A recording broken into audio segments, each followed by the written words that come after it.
Well, good evening. This is Kash Jackson, Restoring Freedom, and I want to give you guys a post-Standing Rock debrief for my kind of things that I saw there moving forward, and just a little piece of information I know, and if you guys have questions, you guys can ask those questions of me.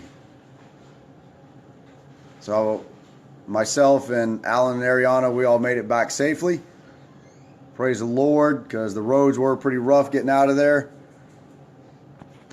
And, oh, shoot, sorry.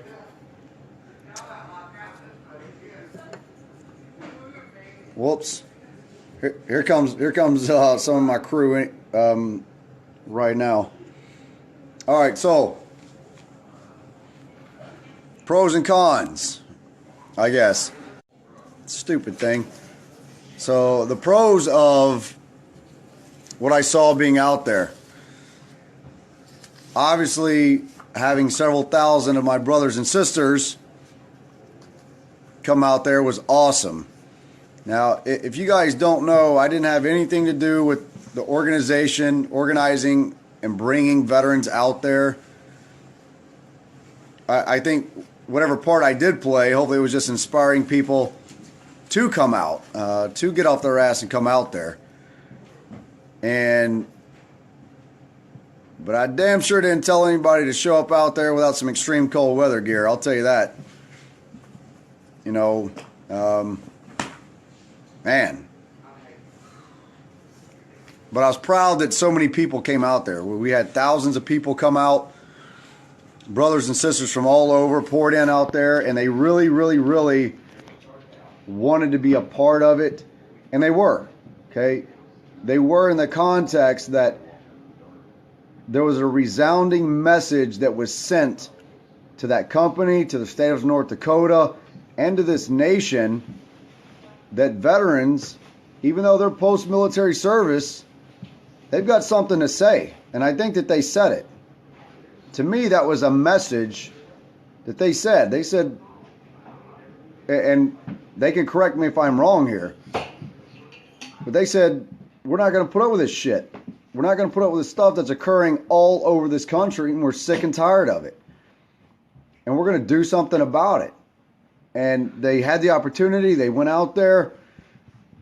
And a lot of issues, some comms break down. You guys know, if you break down communication, if comms go away, that's a recipe for disaster. And unfortunately, that happened. Comms broke down. Communication, the line of communication degraded, and before you know it, it was just one gigantic mess, and was what it was. You know what I mean? I wasn't anywhere in that chain of command. I wasn't plugged into that. I didn't have anything to do with it. So I was just trying to take care of people the best that I could. And but after speaking with a bunch of them, I have no doubt that veterans are willing to do it again, time and time again, if need be. They're willing to venture out in this country and address the constitutional and human rights infringements that we're so pissed off about. You know, people tell me, Kash, don't be so angry. Don't come across so angry. That is a very difficult thing to ask of somebody who gave 20 years of their life to have their children taken from them. Okay? I gave this country 20 years of my life to have my own freedom of speech used against me when I exercised my freedom of speech to speak out against the court system, and they used my children as a weapon against me. So it's very difficult for me not to be angry when I see people being oppressed and tyrannized and intimidated, the same that they tried to do to me. It pisses me off. It just does. And I convey that emotion. I'm not going to hide it from you. I'm not going to hide who I am and what I'm feeling. Because so many people feel the same way I do. And I saw that in these veterans' eyes when they came out there. They are angry. They are upset that their service, their sacrifices, are being shit upon. So to me, And let me say something to the other veterans too, who, you know, and those in North Dakota as well. You called myself and these other veterans a disgrace. You called us a disgrace to our country. You said that these aren't even real veterans. Who the fuck are you to decide what is a real and what isn't a real fucking vet? Let me ask you that one. You know what I mean? Shame on you. Number one, we served to protect the Constitution, right? Did we not? So does it just mean that my opinion or somebody else's opinion has to match yours for that to be a constitutional right? I thought that the Constitution and what we're talking about here was the ability for us to exercise all of those rights freely without fear of intimidation or being tyrannized by a government force or anybody else. That's what I thought that I was serving for. I don't know what the fuck you thought you were serving for, because if it was to serve to make sure everybody agreed with you, then maybe you should take your ass to China or somewhere else, because that's not what I was serving for. I'll tell you that right now. So for you to condemn your brothers and sisters and call them, you know, not even real veterans, I'll tell you this, fuck you. That's what I think about you. You can kiss my ass. I'm proud of my military service. I'm proud of what I accomplished. And I know the men and women I talk to, they're proud of their service. And they should be. They signed on that dotted line when nobody else wanted to. They went and they deployed. Many of these guys are combat veterans. I'm not a combat vet.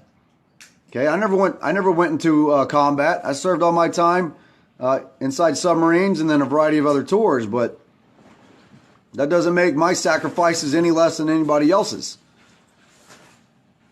So you're going to see a lot more of this. I'm going to tell you that right now. Standing Rock is an opportunity. So whether or not that pipeline goes through is irrelevant. And please don't take this the wrong way. This is what I mean by that. Because we already know there's pipelines running all through this country. We know that. We know that oil is so prominent in this country. We know that as well. A lot of you guys think we went out there to oppose this fucking pipeline. We went out there to oppose the oppression of people. We want freedom in this country, genuine and true freedom. And I think that we have Standing Rock is the starting point for something so much greater in this country than what we've ever known. Something that we've envisioned and many of us feel in our hearts that could be attained if we're up to the task. If we're up to the task of pressing forward, breaking down these barriers, not allowing us to be so divided as people. For example, I met with a man who threatened physical harm. He wanted to whip my ass. He was one of the locals from up there in North Dakota. He wanted to whip my ass. And I took him up on his offer. I called his bluff. I said, bring your ass on down here to Denny's in Bismarck. And I'm sitting right here. Well, kudos to the guy. He came on down. But you know what happened? We didn't settle our dispute with our fist. We could have. If that's what needed to be done, we could have done that. But thankfully, we're able to sit down and have a civil conversation with no violence. And he still didn't agree with me and why I was there at the end of the day, but that's okay.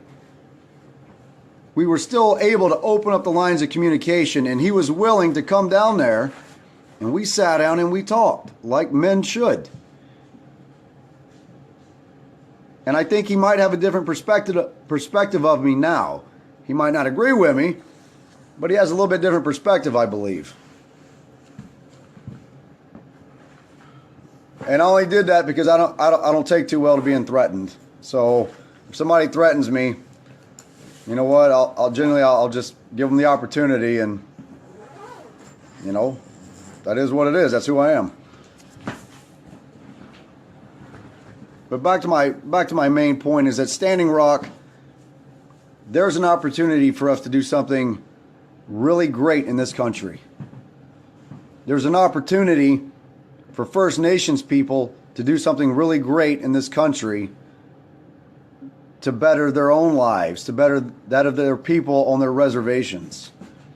I'm not going to go into great detail about some of the things that I saw and some things that made me mad, but they know what I'm talking about.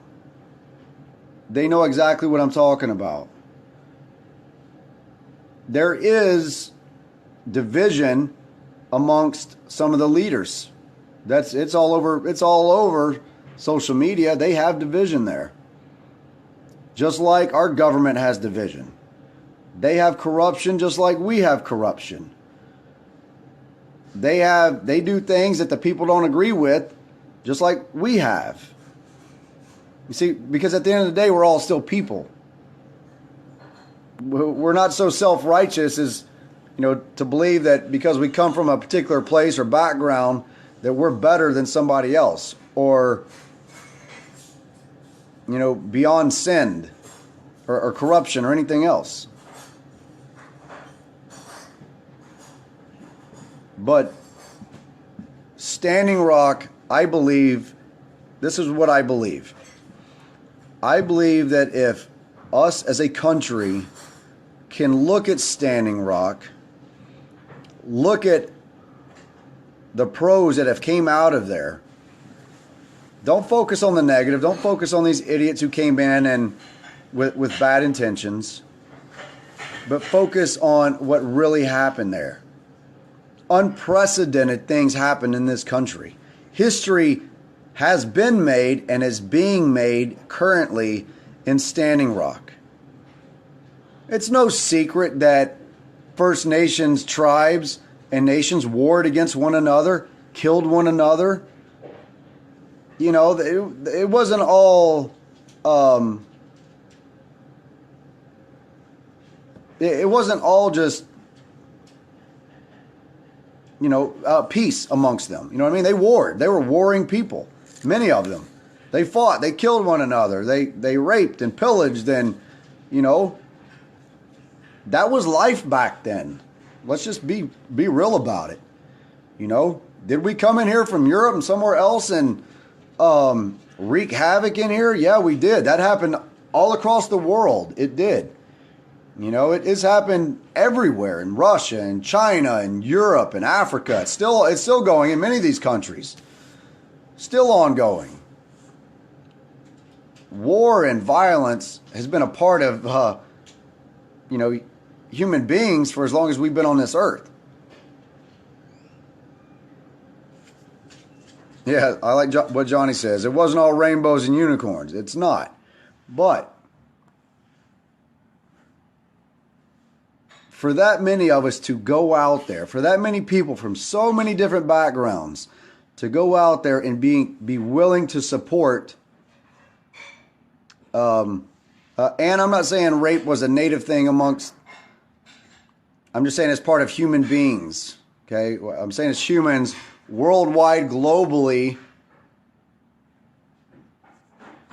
evil is part of humans. It's just a part of the world. That's what I'm saying.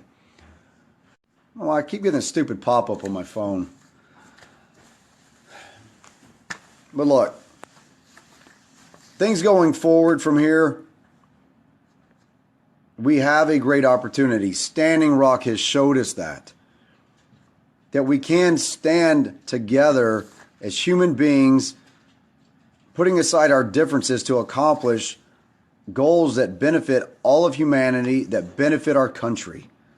These people that, they poke fun of us, because, we're driving vehicles and we're using petroleum-based products.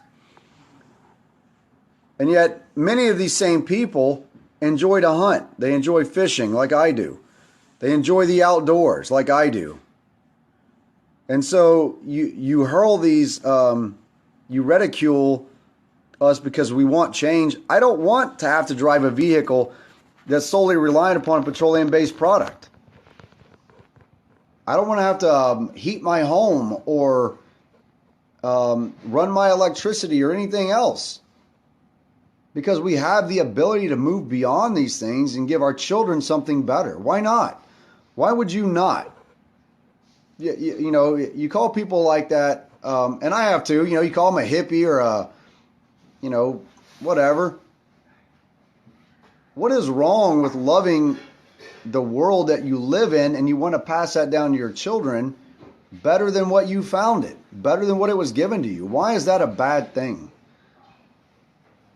And don't tell me you don't, because I know some of you do. I mean, you have these favorite places you like to take your kids swimming to. You know, you have your favorite swimming hole. I know I did as a boy growing up.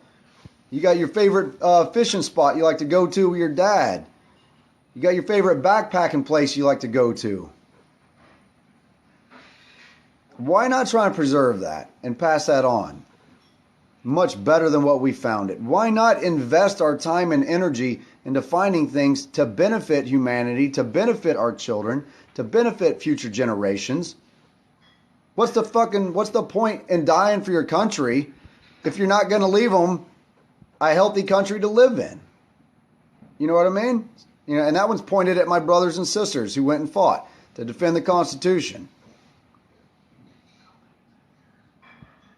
We got to have these conversations. And hurling insults and stuff all over my page at me because this is my stance and this is what I'm fighting for, what is that accomplishing? Nothing. Because I'm still going to lay down and sleep just fine at night. I got thick skin.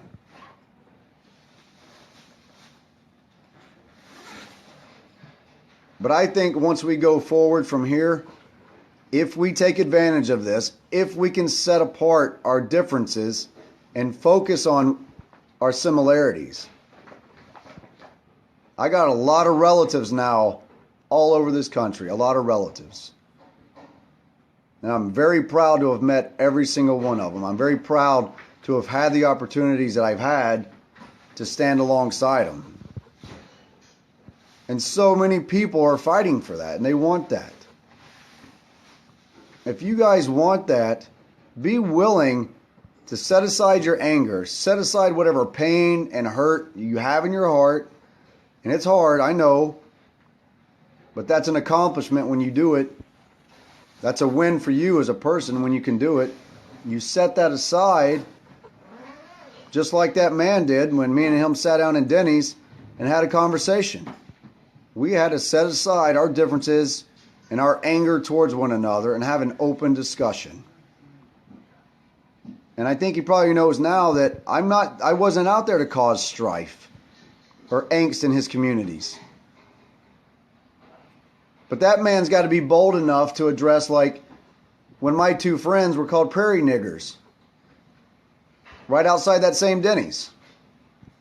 You know, Bismarck, North Dakota isn't, you know, this super Christian righteous place.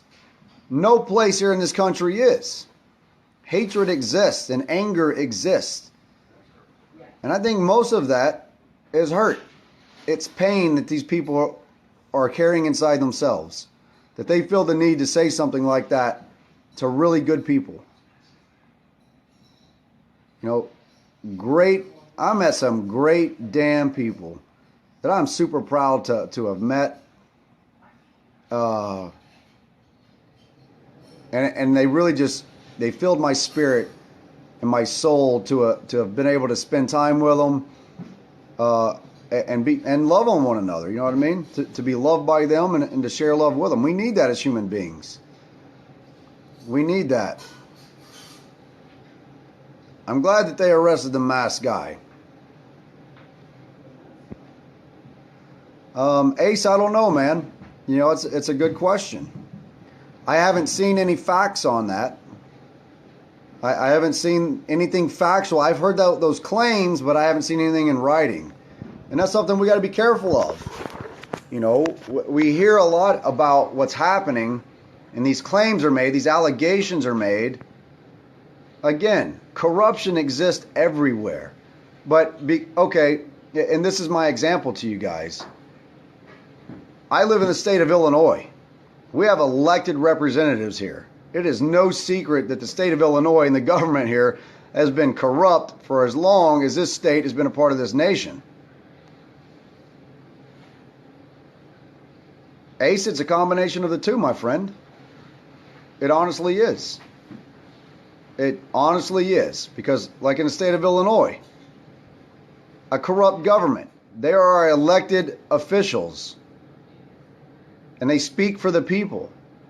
But does that prevent them from taking bribes? Does it prevent them from making deals with companies and corporations that we wouldn't agree with? No. We bust these bastards all the time. You know? How many of these idiots have we locked up here from the state of Illinois that got busted for doing some crooked shit? I don't know, man. Like I said, I don't have all the answers. Nobody is without fault. No group of people. Nobody. There's no group of people who are without fault.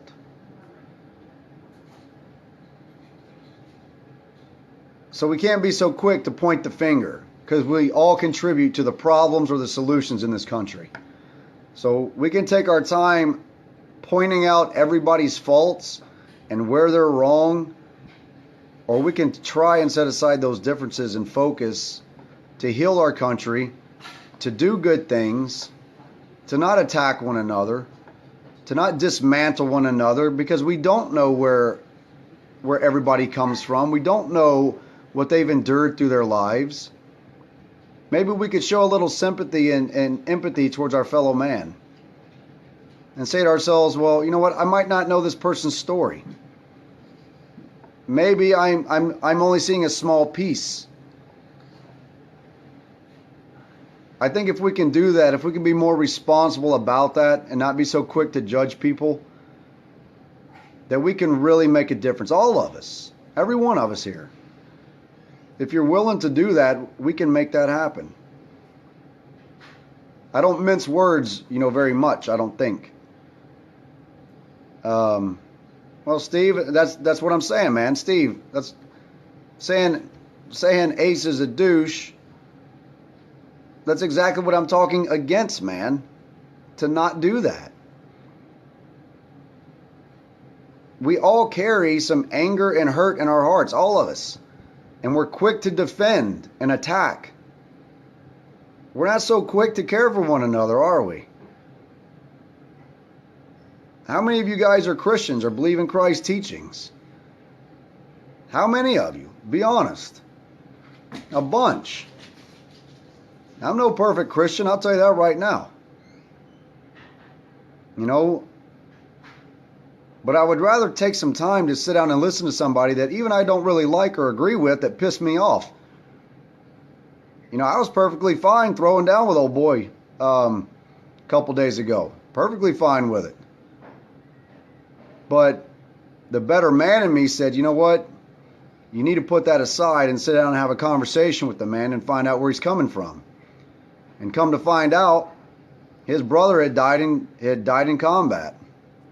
And he's carrying that. I can see it all over his face.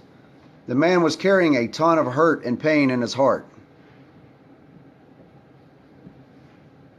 And he expressed that by verbally attacking me and threatening me. But if I just would have went in guns blazing, you know what I mean? Never would have got down through that, would we? Never would have found out where this man was coming from. And he felt that I was disrespecting what his brother died for by inverting the American flag. And I can see that. I can see where he was coming from. Again, we had to agree to disagree on U.S. flag code, and whether or not I was right or wrong, but we move forward. Let's use Standing Rock for what it is. It's not just about a pipeline. It's not just about a pipeline. It's about setting a precedence for our country to make it something greater than what we've ever known. To really, really, and truly be free people. Really be free people, you know what I mean? Free from the hurt and the anger that we carry in our hearts, and to hold our leaders accountable. So whether you live on a reservation, whether you live, in the state of Illinois or any other of the 50 states, we put leaders in place that are going to love us and take care of us and really be sincere about what it is they want to do. Tony, I disagree with you, man. I disagree with you that there will never be that freedom. And one thing that I've always told my junior sailors in the Navy is this. The man who says he can and the man who says he can't are both correct. You just got to choose which one of those men you want to be. And I'm not one of those men who says he can't. I'm going to find a way. And I hope that you guys are willing to do the same thing. I hope that you'll be a man or woman that says you can, and we'll find a way. I'm proud of Standing Rock, and I'm proud of what's going on there. A lot of problems, a lot of complexities, but it's opening up something so much greater for this country than what we've ever known. And I hope that we take advantage of that as people, and I hope you guys can share this message. That's all I got. I'm going to go spend time with my lady, my Marina, that I love very much. You guys want to say hi? Come here, say hi. Get over here, say hi. She's so silly. That's my baby. If you guys don't know Marina, this is her. She loves you guys too. She makes me balance my time with y'all and her, though. Tell me hello. Hey. She's new to the live feed. Kat's got her tongue. So, anyways, you guys have a blessed night. We're gonna go settle down and we're gonna watch Netflix. Yeah. We're gonna go Netflix and chill. We're gonna go watch some Netflix. No, seriously, we're really gonna watch Netflix. That's all I got. Yeah, she's my queen. That's right, she sure is. So, love you guys. You guys have a blessed night. Be safe. Love and take care of one another. And tomorrow morning, wake up and let's do some patriotic shit. This is Kash Jackson and Miss Marina signing off.